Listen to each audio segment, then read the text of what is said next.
Okay, children, today we will be starting a new chapter. The name of the chapter is The Fundamental Unit of Life. This chapter is, of course, of biology, and in biology, you will find that a lot of theory is there. And once you go through the chapter, once you read the notes, once you read all the pages of the chapter, you have to learn the theory. Okay, there is no shortcut to it. And biotheory is a little bit different from physics and chemistry theory.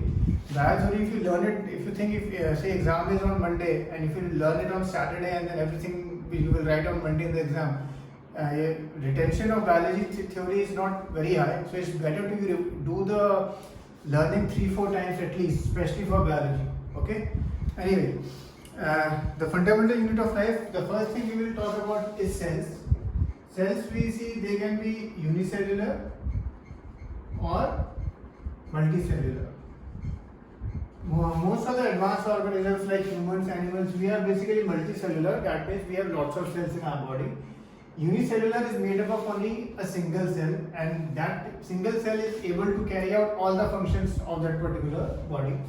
That is why cell is also known as the structural unit of life, the basic building block of life. In figure 5.2, if you see, they are studying the cells of an onion pea using a microscope. Similarly, we can study the cell of any structure, and of course, different cells have different structures. You will see an example on page 5, figure 5.3. These are structure of smooth muscle cells, blood cells, nerve cells. Many times this type of sum comes in the exam, question comes in the exam in which the structure is given to you and you just have to identify which cell is this, whether it's a blood cell or a nerve cell. Now all the cells are made up of three basic things. One is a plasma membrane, one is a nucleus, and one is a cytoplasm. The outermost covering is known as plasma membrane, and it is also known as a selectively permeable membrane. It is known as a selectively permeable membrane because it allows or permits the entry of certain materials, and it does not allow or permit the entry of certain other materials. If gases have to go into the cell, they go by the process of diffusion.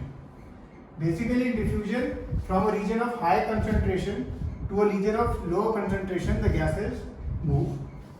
Similarly, if water has to move, then they go by a process of osmosis. Okay. Now, one activity is done. Suppose we take a beaker in which some water is there, and this water is dilute. Okay. And suppose we put an egg. We put an egg, or we can use a raisin also. And after some time, when we observe, we see that the water has moved inside the cell. Such a solution is known as hypotonic solution. In hypotonic solution, the the surroundings of the cell are more dilute, due to which there is more water present, so that water comes inside the egg. Similarly, if there is another solution in which the outer water is concentrated. Okay. Now what happens, and the whatever water is there inside the cell, that moves out. Okay, such a solution is known as hypertonic solution. This activity is done in the textbook using eggs, also, and using raisins also. Okay, in both and this is a very common question which comes. For example, it will come like this: put dried raisins or apricots in plain water and leave them for some time. Then place them into a concentrated solution of sugar or salt. You will observe the following. Now, in this sentence, instead of you will observe the following, it will be written what will you observe. So you will write, when we place them in a concentrated solution, then the raisins or apricot will lose water, and when we put them in plain water, they will swell up, they will gain the water. Now, one more thing is there. The same activity is also done by using an egg also. For example, remove the shell of an egg by dissolving it in dilute hydrochloric acid. The shell is mostly calcium carbonate. A thin outer skin now encloses the egg. Put the egg in pure water and observe for 5 minutes. What do you observe? So when we put the egg in pure water, what will happen? The egg will swell up. It will take water. And similarly, place a similar deshelled egg in a concentrated solution and observe for 5 minutes. what will happen? The egg will shrink. Okay. Now there is one more thing about the flexibility of the plasma membrane.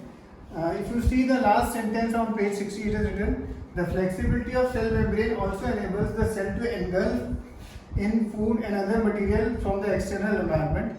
Such process is known as endocytosis. Amoeba acquires its food through this process. Now what happens is, suppose this is amoeba, okay, and it sees some food over here, okay. So what will happen? It will stretch its outermost membrane so that it engulfs the food. Ultimately, the food will totally absorb the food. Okay. This process is known as endocytosis. Now on page 61, two questions are there. First question is, how do substances like carbon dioxide and water move in and out of the cell? Discussed, that we have just discussed. And second thing is, why is plasma membrane called a selectively permeable membrane? Again, we have discussed that. So we have just discussed till page 60. Just read these 2-3 pages and also just go through the notes till these 2-3 pages. Okay, cheers.